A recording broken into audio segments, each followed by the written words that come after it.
Bring us honor, soldier. Bang up work, soldier. You're a credit to your uniform. Oh, that reminds me. Gotta look into getting us a uniform. So this is it, then. The key to humanity's victory over the mechanical hordes. I would reward you with the gratitude of the Resistance, but I'm guessing you want something tactile. So here's a couple bits for your trouble, and a little something to remember me by.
Been eating nothing but salt tuna for a year.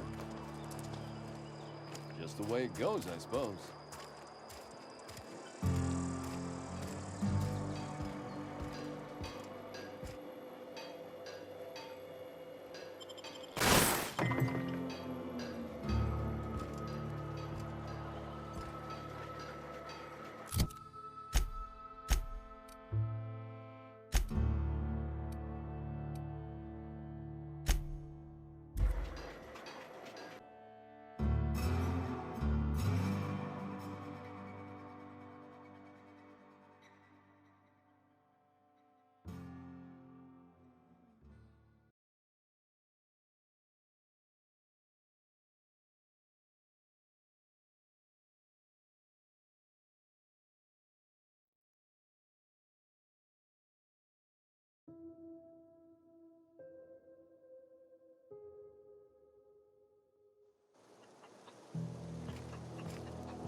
Any luck finding one of those manuals? No kidding! Really? Well, which one? The geothermal plant? Now that is just incredible! You really went exploring down there? Adelaide always told us it was swarming with hostile mechanicals. That's a complete set! All 3 parts! I'm gonna be the greatest engineer Halcyon's ever seen! Aside from you, Ms. Parvati, I swear, I'll do you proud. I'm glad we could help, Thomas. I've been saving something for you. Just a little contraption I found. Should fit right into your outfit.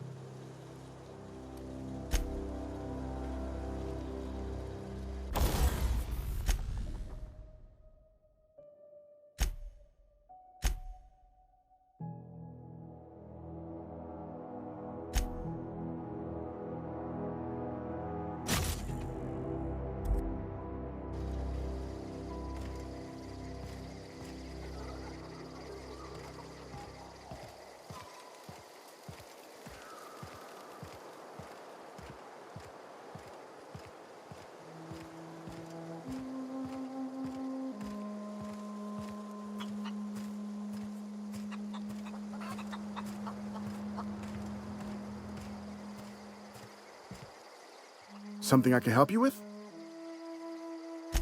Fresh off the limb, and that includes canid meat.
I can't possibly cut anyone's hair in the dark.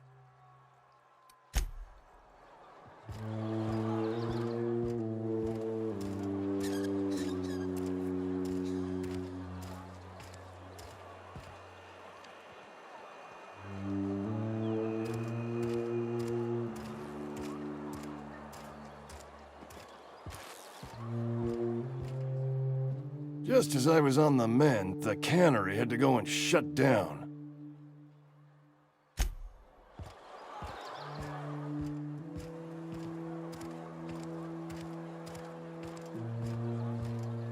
How am I supposed to file a report with the power dead?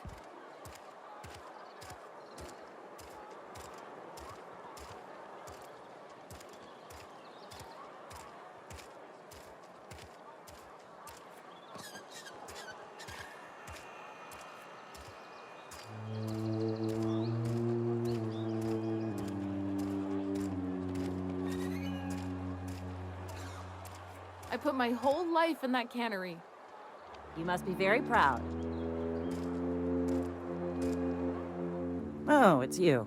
Reed told me I should be expecting you. He's inside.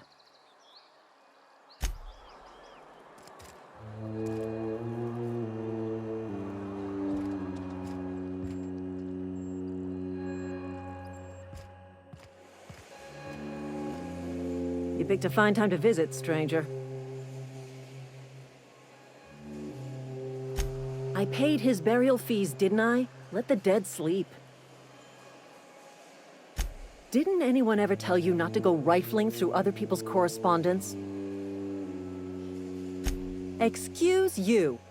Eugene's body and all rare earth minerals contained therein already belong to Spacer's Choice. And we're all part of the Spacer's Choice family here. Never mind. I don't have to explain myself to you.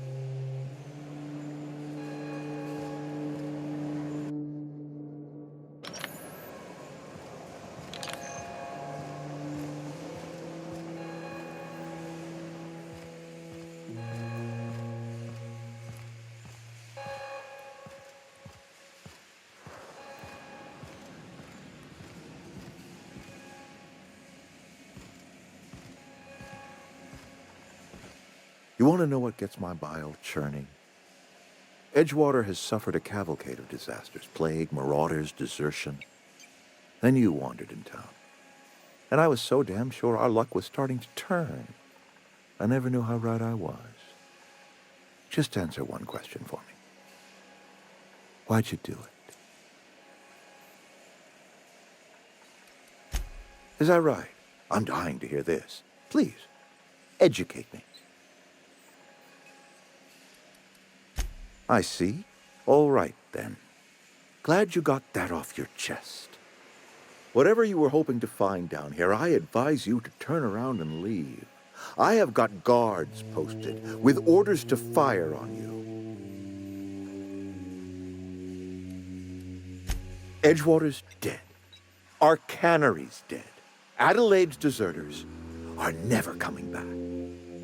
Spacer's Choice will shut us down before long. Some of us will die of illness by then. Some will move on. Some will starve. And as for me, I will tender my resignation, whereupon I shall be processed and then duly imprisoned for gross incompetence. Apologies won't give us our lives back, but for what it's worth, I am sorry too.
can't stop thinking on Edgewater, Captain. I'm glad the deserters are gonna be all right now they got power, but what about the town? All those people.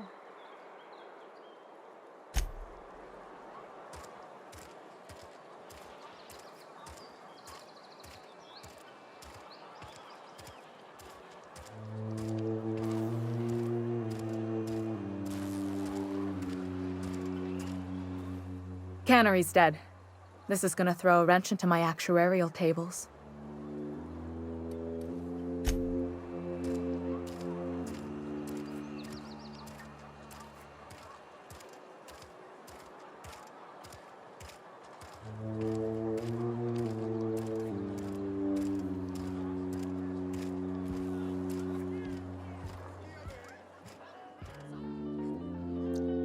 Power's gone. Law knows how long. Looking to get drunk? Oh, I almost forgot. I'm contractually obligated to recite company slogans to any visitors. We'll get you mostly drunk at half the price. Spacer's choice.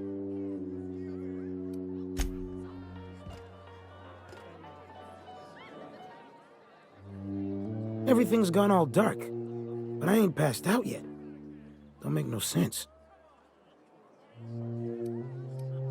Numb to the bone thanks to Zero G Brew. Zero G Brew. It's an ale that's good for what ails you.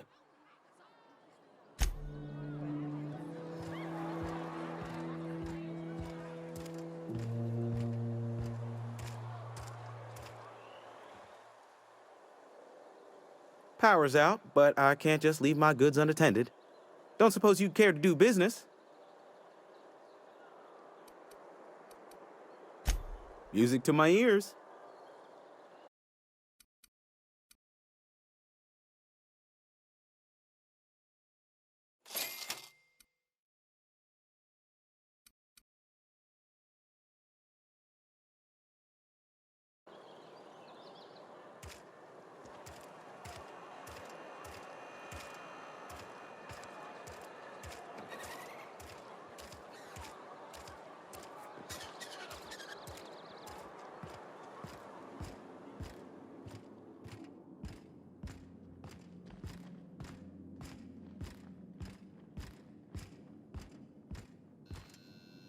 I'll meet you on the ship when you're ready to depart from Emerald Vale, Captain.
You hear that? That low, pleasant hum of electricity? It whispers across the Vale like the winds of change. You've done well. I would have paid my last 5 bits to see the look on Reed's face when the last lamp in town burnt out and the cannery fell to silence. Blunt as a hammer. But you're right. Nothing can undo the past. Time's come to look toward the future. We'll grow, I expect. A lot of workers out there with nowhere else to go.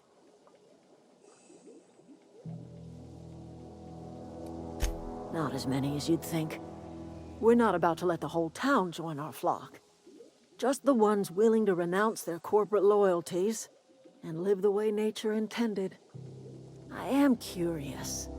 Why did you help us? You don't know who we are. You don't owe us a thing. The plant's crawling with mechanicals, so it stands to reason you risked your life.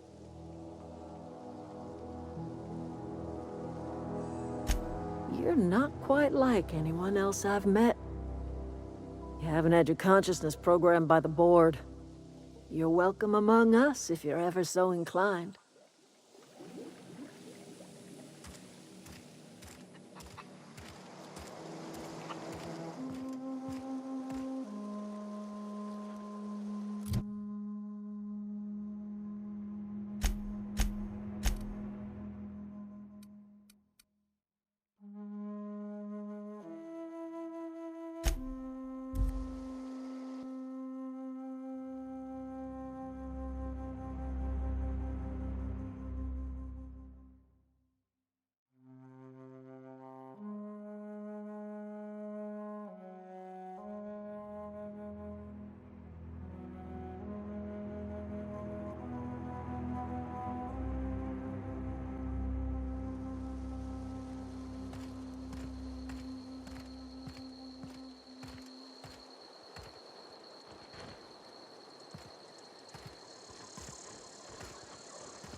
Is this your ship? Oh my stars, she is just so handsome! Does she have a name yet? What's her drive model? Oh, gosh. Listen to me babbling. When I was in Edgewater, I dreamed of flying on a real ship, working on a real engine, belonging to a proper crew. Edgewater won't last another season without power, but that don't change the fact that I'm indentured to Spacer's Choice. Company expects me back at my post. I have imagined it, but until you came along, I never thought I had the choice. I want to ask you something, and you can say no, but can I come with you? I could tend to your engine. I know my G-valves from my catalyzers, and I can keep your ship singing. And if you ever need a pair of eyes watching your back, I can do that too. What do you think? Yeah, I've been thinking about that. I never got along with Mr. Thompson, but I don't think he deserved to die. He tried to do his best. I suppose that's fair. You were just acting in self-defense and all. I had my misgivings about Miss McDevitt and the deserters, but you took pity on them and sent power to their garden even though you knew Mr. Thompson would hate you for it. All this time, you've been determined to get your regulator back, get your ship up and running, and cut a path out of this place. And well, I won in. Not much of an Edgewater left to go back to. My whole life's been small. I realized that when you walked into town. I've been seeing the same faces every day, the same sky, the same stars. Then I saw this ship. This gorgeous, stately lady with her eyes turned skyward, and I made up my mind to come along with you. Yes! I mean, thanks. You won't regret this, ma'am. Captain. I can call you Captain now. Ha! I got a captain.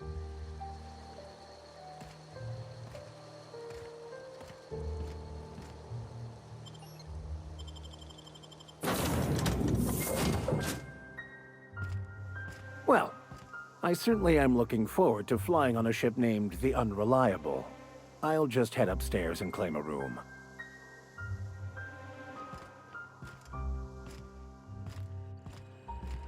Captain, I have detected that the town of Edgewater is now without power. I appreciate you doing your part to hasten their demise. What can I do for you, Captain? Do you know how to install a power regulator? Outstanding, Captain. Your aptitude for engineering will prove invaluable in the event of another catastrophic engine failure. Our engine room is located behind you, across the cargo bay, up the ladders.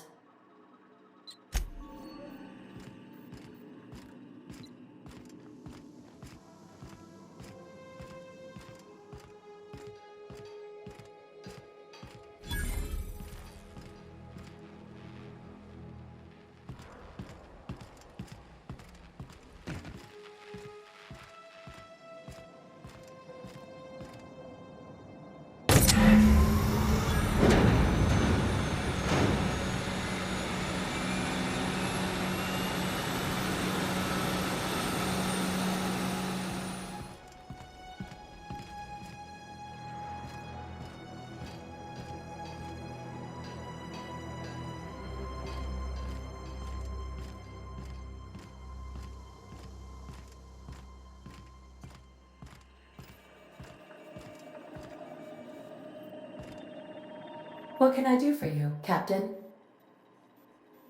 All systems are operating within acceptable parameters. I am prepared to bring the Unreliable into low-altitude orbit. This should prove an adequate test of our flight capabilities.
We have received a communication request from Dr. Phineas Wells. Aha, there you are. Hale and hearty, and captain of your own ship. I see you're putting the Unreliable to good use. Shame about her former captain. Horrible way to die. How are you feeling, by the way? I lost track of you in that cave back there.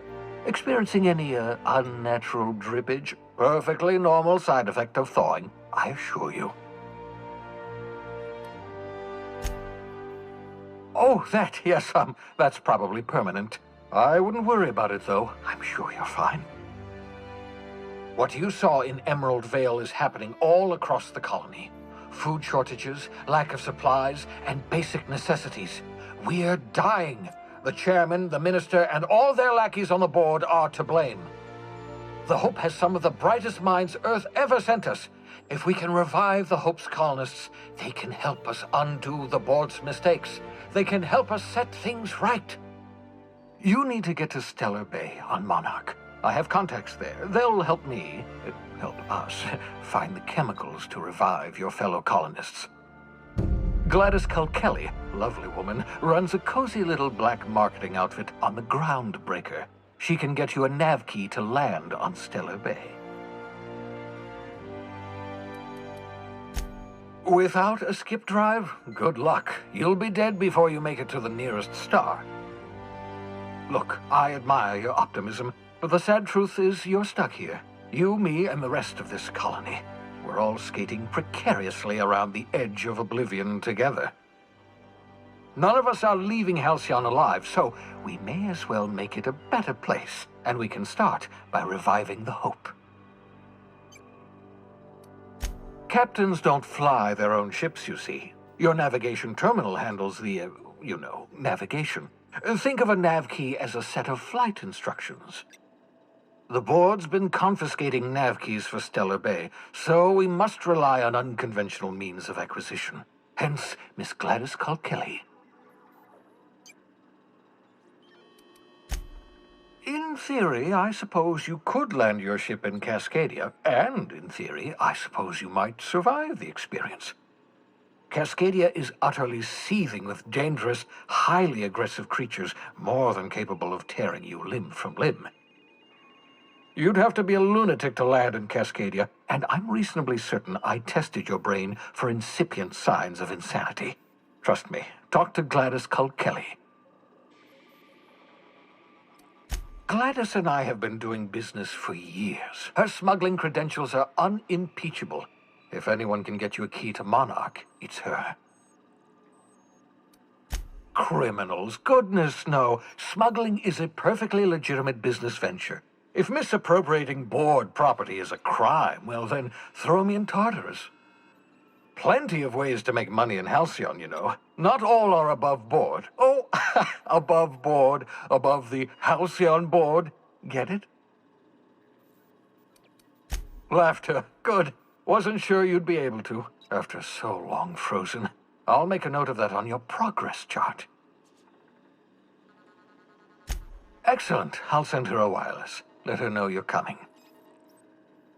By the way, I gave Captain Hawthorne a disguise apparatus of my own design, cutting-edge technology years ahead of its time. I call it the holographic shroud. I'm sure it will prove remarkably useful to you. You'll find it in the captain's quarters. Marvelous device. I'm quite proud of myself. The shroud changes the user's appearance to mimic that of another. It has limits. First-generation technology, you see, but promising. Exciting to see it in use at last. Very simply, the holographic shroud uses biometric information contained on standard identity cartridges to generate a holographic projection around you. Ha ha ha ha! The beauty is they don't expect it. The shroud is the only one of its kind. We humans have a tendency to overlook the unexpected. Activate the disguise, walk past someone. What do they see? A figure dressed like a fellow employee. Don't act odd. They won't focus on you. Only stands up to a casual scrutiny. Use it too long, bound to flicker, blur, something like that. Movement makes it more likely. Best used in moderation. When you see guards in your path you can't sneak past, for example. Maintain your distance. Act normal. No running, no jumping. Don't draw their attention. If they pay attention, they're more likely to notice flaws in the hologram. A change of clothes. What is this? Some old spy serial?